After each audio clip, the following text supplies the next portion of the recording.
नमस्कार। विज्ञान, प्रौद्योगिकी, आविष्कार और नवाचार की खबरों के कार्यक्रम ज्ञान विज्ञान में आपका स्वागत है। मैं हूं स्मृति रस्तोगी।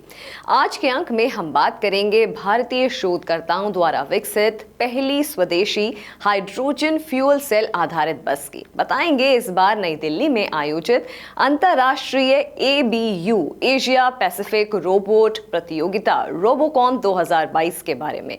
खबरें और भी होंगी, लेकिन शुरुआत करते हैं इस अंक की सुर्खियों से।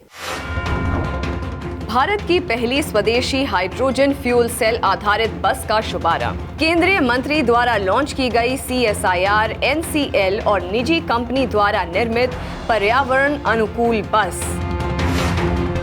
भारत ने की कोरोना काल के बाद आयोजित पहले फिजिकल रोबोकॉन की मेजबानी।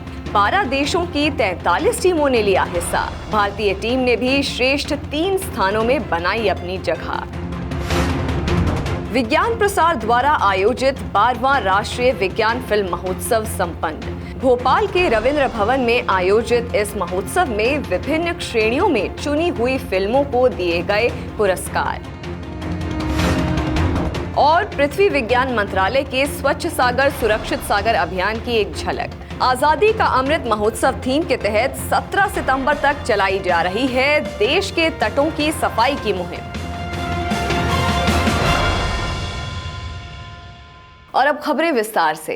हाल ही में केंद्रीय विज्ञान एवं प्रौद्योगिकी और पृथ्वी विज्ञान मंत्री डॉक्टर जितेंद्र सिंह ने भारत की पहली स्वदेशी हाइड्रोजन फ्यूल सेल बस का शुभारंभ किया। ये बस पुणे स्थित CSIR की राष्ट्रीय रासायनिक प्रयोगशाला और एक निजी कंपनी KPIT इंजीनियरिंग लिमिटेड के सहयोग से बनाई गई है। ये समाधान परिवहन का सबसे ज्यादा पर्यावरण अनुकूल साधन हो सकता है। पेश है ज्ञान विज्ञान की एक खास report.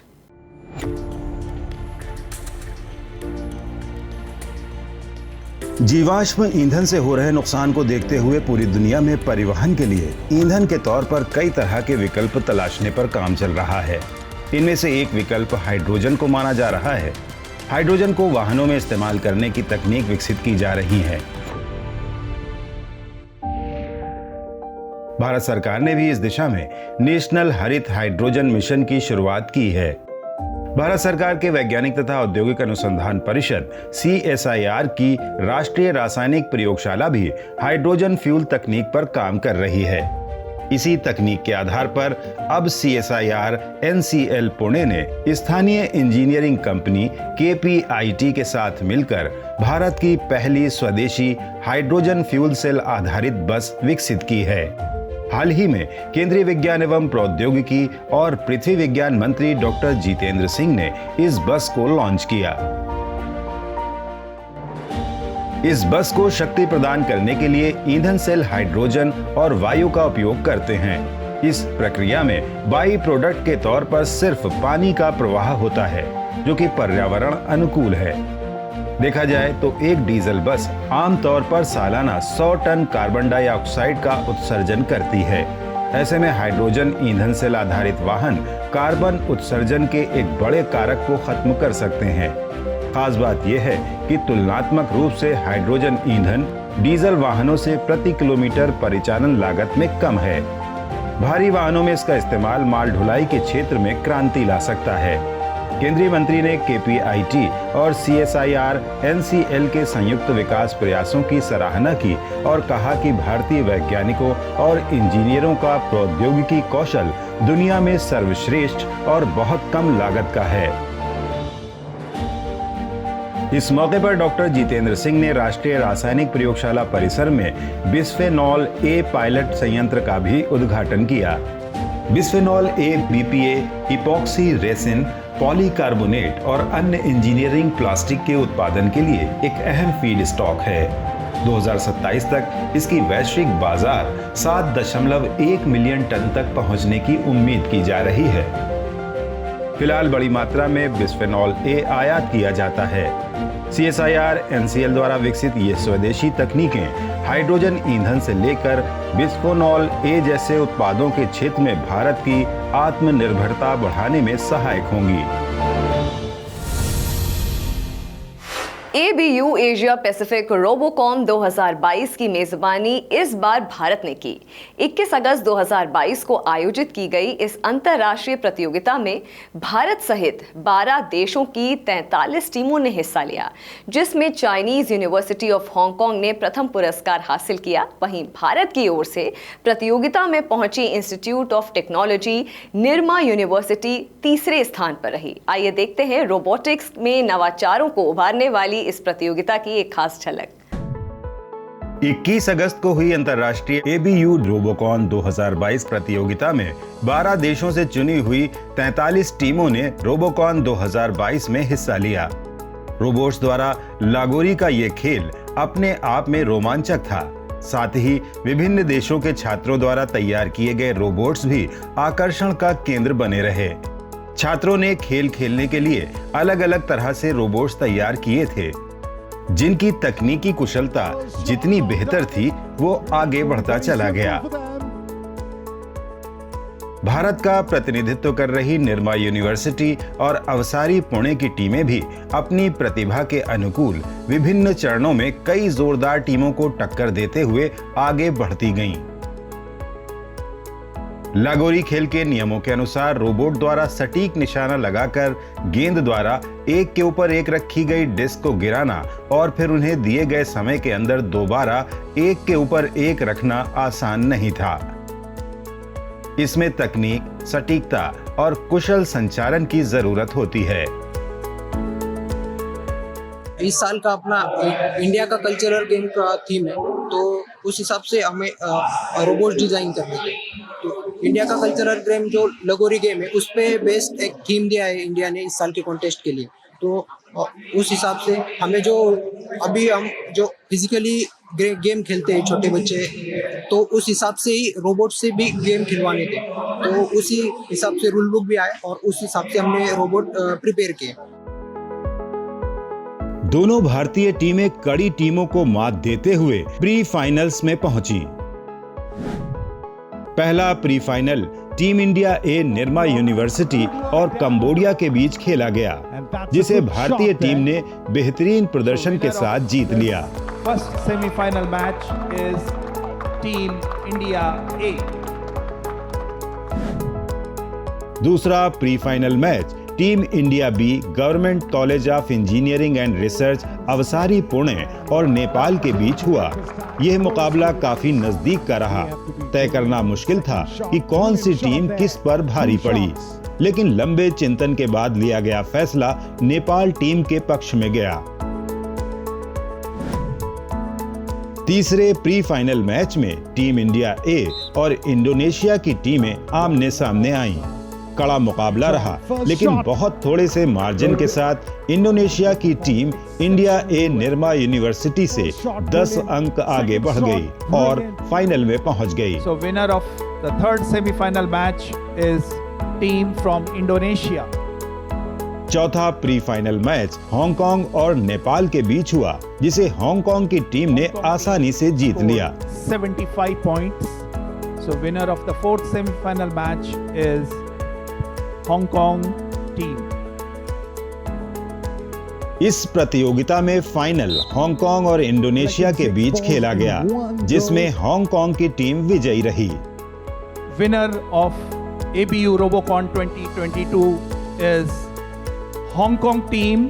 Congratulations to the Hong Kong team.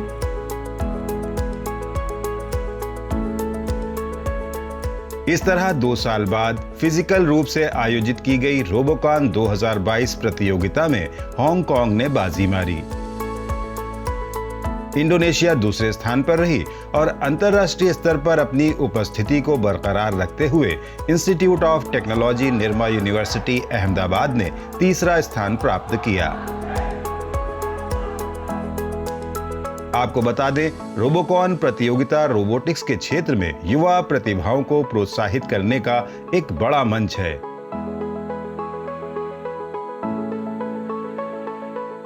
जिसका आयोजन मित्र देशों द्वारा हर साल किया जाता है।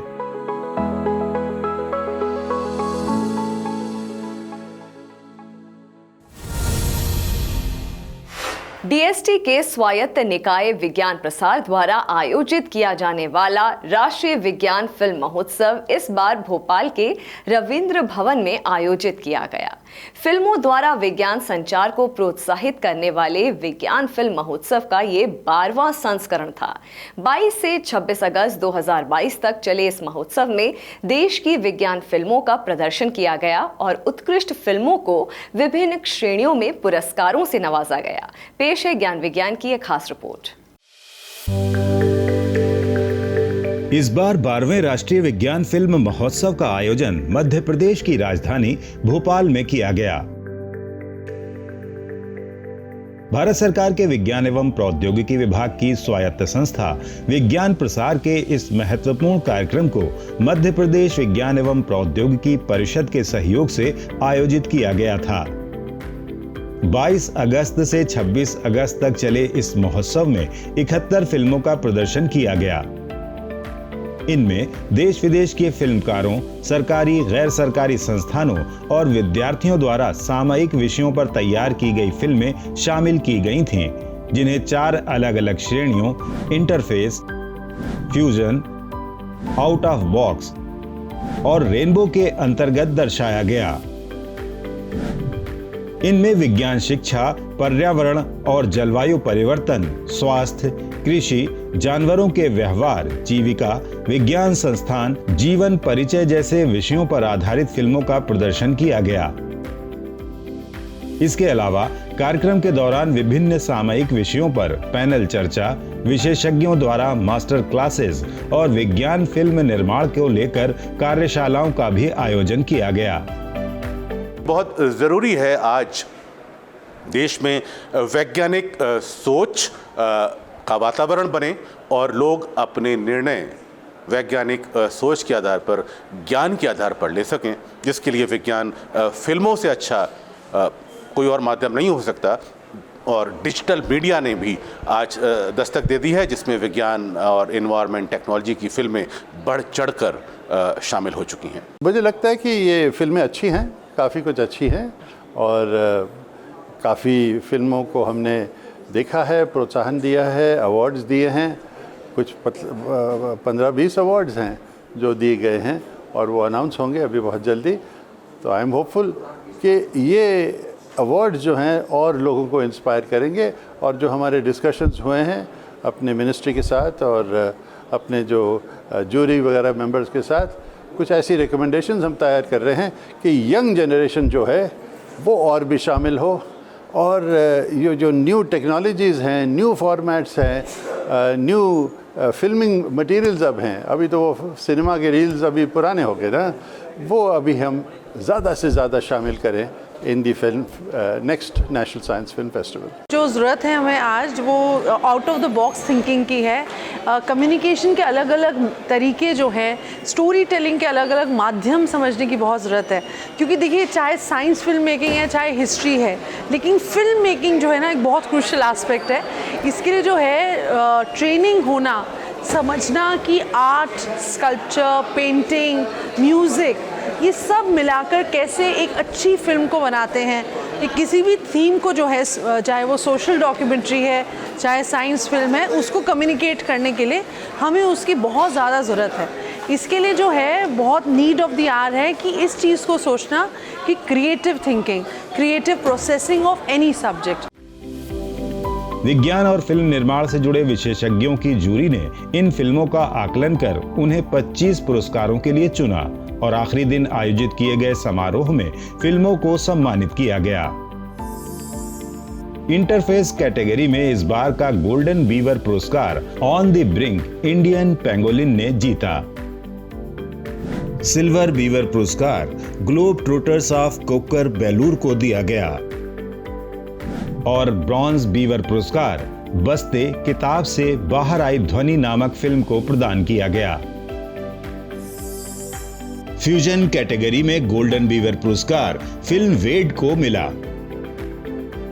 सिल्वर बीवर पुरस्कार द फर्स्ट फ्लाइट को और ब्रॉन्ज बीवर पुरस्कार Ehsaas wetland ecosystem restoration a way forward नामक फिल्म को दिया गया। आउट ऑफ बॉक्स कैटेगरी में गोल्डन बीवर पुरस्कार अक्ष राजपूत की film my life as a snail ने जीता। सिल्वर बीवर पुरस्कार हेमा कुमारी द्वारा निर्मित किलकारी बिहारी भवन की film profit from the waste को दिया गया और bronze beaver award Sandeep Singh द्वारा निर्मित फिल्म मल से निर्मल की ओर ने प्राप्त किया। स्कूली छात्रों की कैटेगरी रेनबो के अंतर्गत गोल्डन बीवर पुरस्कार पहल a step towards change film को, सिल्वर बीवर पुरस्कार जीवो जीवस्य जीवनम नामक फिल्म को और ब्रॉन्ज बीवर पुरस्कार आइडल इमर्शन फिल्म को दिया गया।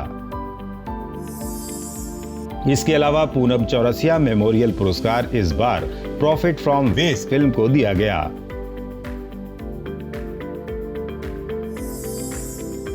वहीं जूरी स्पेशल मेंशन पुरस्कार solo wonder herb of Ladakh और टेल ऑफ बंगाली फ्रॉग नामक फिल्म ने जीता।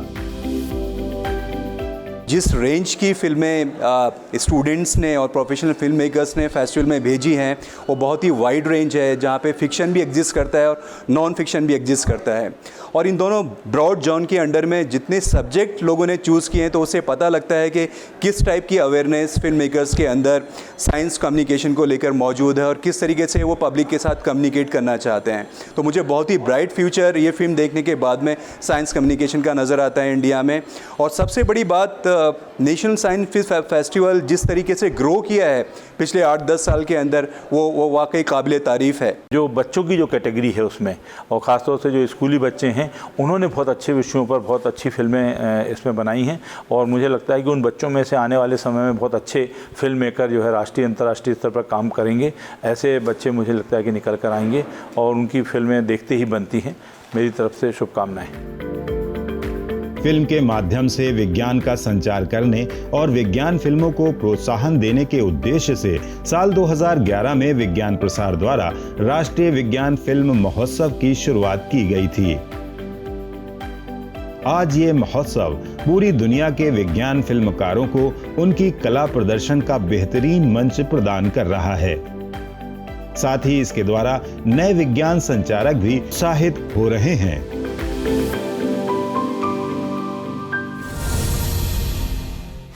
भारत सरकार के पृथ्वी विज्ञान मंत्रालय द्वारा 17 सितंबर तक स्वच्छ सागर सुरक्षित सागर अभियान चलाया जा रहा है। आजादी का अमृत महोत्सव थीम के तहत इस अभियान में देश के 75 तटीय क्षेत्रों की सफाई की जा रही है। आइए देखते हैं इस कार्यक्रम के तहत पिछले दिनों में आयोजित गतिविधियों की एक झलक।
नजर डालते हैं विज्ञान और प्रौद्योगिकी से जुड़ी देश और दुनिया की कुछ और ताजा गतिविधियों पर हमारे खास सेगमेंट साइंस एक्सप्रेस में।